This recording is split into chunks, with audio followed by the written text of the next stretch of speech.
Tesla will reveal new Gigafactory location by the end of the year.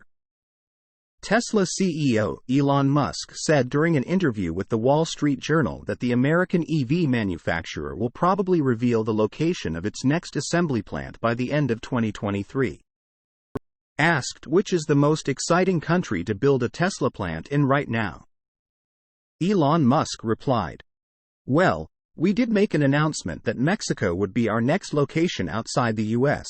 We picked a site and everything, so there's that. And then, we'll probably pick another location towards the end of this year." The host then followed up by inquiring if India is interesting, to which Musk responded, "Absolutely." The American EV brand already operates several car manufacturing facilities across the world. 2 in the United States, 1 in Germany, and 1 in China, with Mexico lined up as the next country to host a Gigafactory.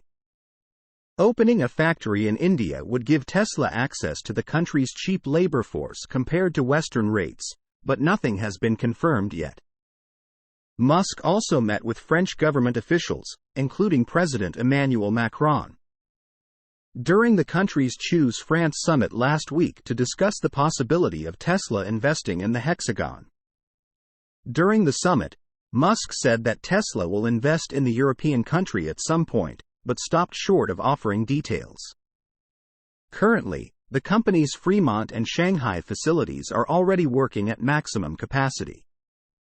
But the Berlin and Austin plants are still in the process of ramping up production.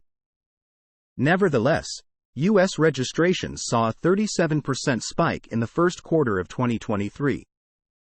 With 155,360 new Tesla EVs hitting the road and paving the way for the full-year goal of producing 1.8 million units globally.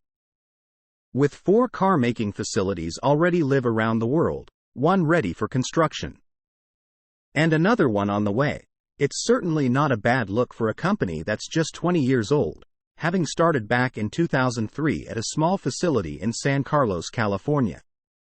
Source: reposted and summarized from Julian Nystrom at Inside EVS.